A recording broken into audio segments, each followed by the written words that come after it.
The woman was too stunned to speak. I'm sorry, I'm taking someone to the poo-poo party court. Did they do court back then? Because that is not all right. This is not a drill. We are halfway to Halloween. Halloween is cool. So I am giving you exactly what you want, and we are reading real, true, horrifying Reddit stories. Let's get into it. I grew up in a funeral home. Helped out in the office. When I was about 15, we got a call from a man whose wife and infant baby had been canceled in cold blood. There were very few clues, and it made headlines.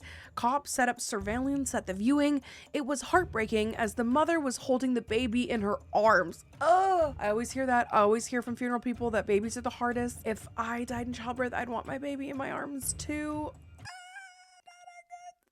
I was asked to take the flower cards and periodically get the husband and ask if he recognized the names. Then I photocopied them and put them back. I did it because I was a kid. People knew me and I was not obtrusive. Inabusive? Define that, please. I talked to the husband quite a bit, and he seemed devastated and shaken, as we expected. The cops told me that they had an eyewitness to someone leaving the house the day of the murder. The witness was a 3-year-old little girl. She recognized the man leaving. It was the husband's best friend. Right to jail, right away. Turns out that the friend and the husband had made a pact to kill each other's families and run off with their secretaries. The little girl identified the friend, and I guess one of them cracked. The wants what the wants. They both went to jail on multiple counts, all on the testimony of a 3-year-old girl. I still cannot believe to this day that that man stood right beside me multiple times, and I had no clue. I don't think I ever looked at life the same way after that. Yeah, you wouldn't. Being someone who has touched in the realm of the M word, yeah, you're never the same. You never look at anyone the same. You never trust anyone the same. It is what it is. Probably for the best. Not the murder, looking at life differently. The Cincinnati Privy disaster of 1904. Although the morning paper said it would be a fair, warming day, the horizon darkened with looming rain. Principal Thomas L. Zimmerman watched the fidgeting children as they lined up in the hall and decided to give them a few minutes of frolic and exercise. A little rain wouldn't hurt them. At precisely 10:15 a.m., September 23rd, 1904, Zimmerman rang the bell to release the students from the Pleasant Ridge School for morning recess and watch them file outside. Caring little about the threatening skies, the boys immediately started a game of baseball. The girls scattered about the playground in smaller groups. Zimmerman had misjudged the proximity of the approaching storm. Only a few moments had passed before the wind kicked up and the first scattered raindrops started to fall. The ball game continued for another minute. The girls huddled together but didn't seek shelter until a sudden downpour caught them off guard. The boys playing ball and most of the girls ran for the school building, but some of the girls, at least 30 of them, made a dash for the outhouse on the other side of the playground. The outhouse was positioned over a 12-foot deep stone vault and located on the east side of Pleasant Ridge School. The building was 11 years old and had been repaired several times. Just a year prior, the school had hired a carpenter to install new seats and replace the flooring and siding. The carpenter presumed that the building was sound when he laid the floor over the old one, which he did without inspecting the joists. Great. A huge thank you to Midas Merge for sponsoring today's video. Now, listen up, my spooky babies, because I just found the coziest, most magical game, and I am completely obsessed. You team up with Queen Leah and King Midas to heal these enchanted gardens that have been taken over by the Nyx, the actual goddess of night. And the whole vibe is giving off wholesome meets witchy in the best way ever. And right now, it is halfway to Halloween, so they have brought back their Haunted Gardens event. You literally merge your way through fog and shadows and unlocked adorable but literally cursed Halloween creatures to bring home to your sanctuary. My favorite creature overall though, the Cappy Bird. It starts as a baby and transforms into this majestic, ridiculous thing that I 100% cried over. Midas Merge is free to download, ad-free, and even works offline, so you can play anywhere, even if you're hiding in your haunted basement. And if you are one of the first 100 to install using my link or QR code, you will get a black cat from the Haunted Gardens event with my name attached to it. So go, heal the garden and find your creature soulmate, and drop your favorites in the comments below. Thanks Midas for sponsoring today's show. Let's get back to it. Elise Score, 14, was among the girls to enter the privy. When she saw how many girls were in, she she tried to squeeze into the small, smelly place. She had a vision of a collapsing floor and tried to get out, but the bottleneck on the side of the door pushed her back inside. 12-year-old Hazel heard someone say, "Oh, what if this would break down with us here?" The words had hardly come out of her mouth when something happened. Hazel said, without the slightest groaning of the wood or tremble of the floor, the joist on the side of the building, sodden from years of moisture, gave way. In an instant, the entire floor crashed to the bottom of the vault, carrying with it a crowd of shocked and frightened girls. There were at least 31 girls, maybe even 35, inside the tiny room when the floor fell from underneath them. The floor fell nearly 8 feet straight down and disintegrated, churning with the children in a stone vault with a pool of foul water feet deep. The children were as young as 7. In the panic that ensued, it became a battle for life. The girls unwittingly pitted against each other for survival as they tried to climb out of the vault and into the 4-foot deep pool of waste. Oh, you just doesn't disgust that. The weaker ones were crushed down by the stronger and forced under the mass of filth to their death. Zimmerman wrote an account published in the Cincinnati Commercial Tribune. "I did not realize the awful calamity that had overcome us, but hurried in the direction of the outbuilding. No warning from the hysterical girls screaming in the rain could have prepared Zimmerman for what he was about to discover. There was only one narrow door to the outhouse. A dozen toilet seats were still attached to the 3 sides of the wall, but there was no floor at all. The sight of the girls, some of them scrambling to the walls, others struggling to keep their heads above the sinking waist, and nearly all of them screaming, 'Help me, save me,' caused the principal to stagger back and almost faint." Zimmerman quickly rallied himself, called out for a rope and ladders, and teachers leaped into action. But the step ladders from the school were too short, and the ropes were clotheslines that proved to be as rotten as the pivy joists. Coroner Weaver issued his verdict on October 19th, citing suffocation as the cause of the 9 deaths, and declaring gross negligence on the part of the Board of Education. No charges were ever filed or indictments issued. The woman was too stunned to speak. I'm sorry, I'm taking someone to the poo-poo party court. Did they do court back then? Because that is not all right. Next up, this one's about a morgue. Great. Worked the graveyard, cleaning crew for a hospital in my early 20s. One of the most unexpected aspects of the job was removing recently expired patients to the morgue. Bet that wasn't in the interview, was it? And then you show up and they're like, "This is Francis. You're gonna roll Francis down the hall for his last little walk of life." Great. It didn't bother me much. Okay, cool. It didn't bother me much that they were dead. Just that they were now creepy life-size dolls. That's a weird way to look at it, but alright. There was only one instance that spooked me so bad. My coworker and I were given notice to move a body out and clean up the room for its next occupant. We got up there, got the woman's body out of the bed and onto a gurney, and went around making sure that the various apparati around the bed was dormant, nurse's job. But we were always told to check. I go stand at the foot of the gurney to direct it when my coworker squeaks, "Dude, she's awake? Can you imagine?" They're like, "Yep, go take this dead person down." And then they're just like, "So, you want to party?" That'd be me. I'd wake up and I'd be like, "Whoa, they sent me back. Shit." The lady was blinking rapidly over freaky glassed over dead eyes. Anyone who has seen a dead person's eyes knows what I'm talking about. There is clearly no life left in the body. I can attest to that when my grandmother died of pancreatic cancer. That was wild. You know they're gone.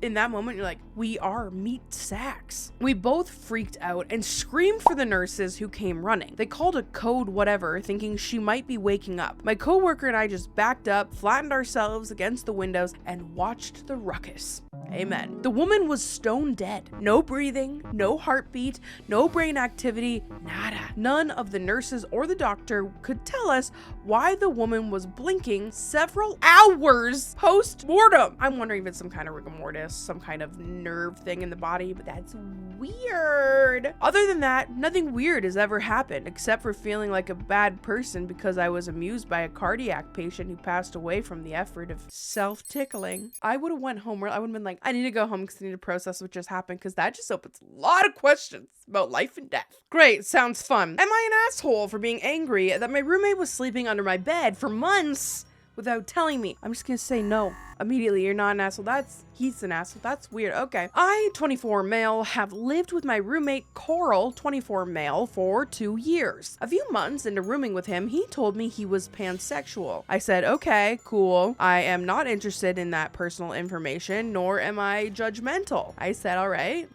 A few times over the past year, he has asked me if I have ever considered experimenting with other men. I said no. Also, I said I didn't feel comfortable with him asking me such a personal question. It's not like we were close friends. We were only roommates by happenstance. Anyway, every time I said this, he basically said, we'll see. I was like, what?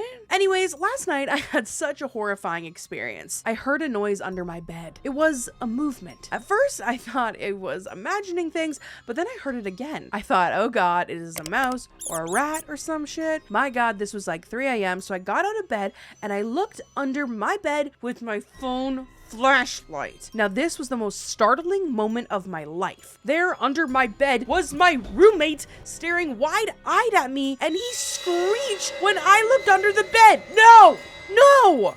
I literally thought I was having a heart attack. I then just started hearing, sorry. My roommate crawled out from under the bed crying. I was so creeped out and afraid that I ran out of the apartment in my pajamas. There was a Dunkin' Donut that was open 24/7 a couple blocks away from me, so I just sat in there with a decaf and a breakfast sandwich with my heart thundering away. My roommate kept texting me, asking me to talk. I ignored it. Babe, you get your parents to go move you out and you never talk to that person again, okay? Call the cops. It's really creepy.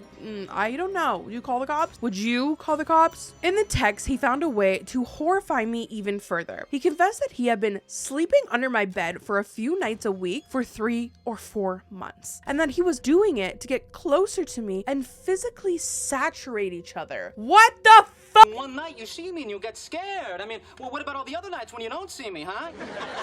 I waited for him to go to work and I ran into the apartment, got my essentials, and left. I am currently crashing with a buddy. Our lease is up in 1 month and my intention is to simply not renew. Ding! This dude is blowing up my phone and I am getting texts from other people. He is going around telling people that I shamed him and that I'm rejecting his apologies. Some people are claiming that I'm overreacting and invalidating his feelings. Most people agree that he was improper, but that I should work it out with him and give him a second chance because he's sensitive. No, sorry, I'm not one of those people. So am I an asshole or is everyone around me a fucking nut? You're not the asshole. As a pansexual person, I would like to say for our group of people though, no, I'm so sorry, babe. That's gross and horrifying. This is under Reddit thread called Reddit, what's the creepiest true story someone has ever told you? Let's get into it. Way back in the 5th grade or so, I discovered a glorious Pokemon themed chat room through the wonders of Yahoo. Within this chat room, there were maybe 15 regulars, generally between the ages of 12 and 16 or so. We had a great time role-playing various anime characters and storylines. Anyway, I got to know a few people from there overall well enough to chat with them on AIM. Is it AIM or AIM? That's before my time. Or by phone. And a few of those friendships lasted a good 4 or 5 years. One of these guys was a little eccentric. He loved creature monster models and stories. He believed in things like chupacabras,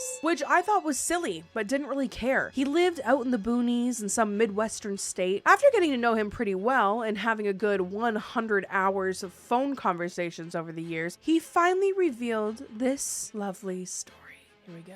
He told me that sometimes he would black out and wake up to discover that he had or was still in the process of hurting animals and children. When he revealed this to me, I felt sick inside. I love animals, and this information chilled me to the bone. It was really hard for him to tell me this, and he confided that I was one of the only people he had ever been able to tell. Then it got weirder.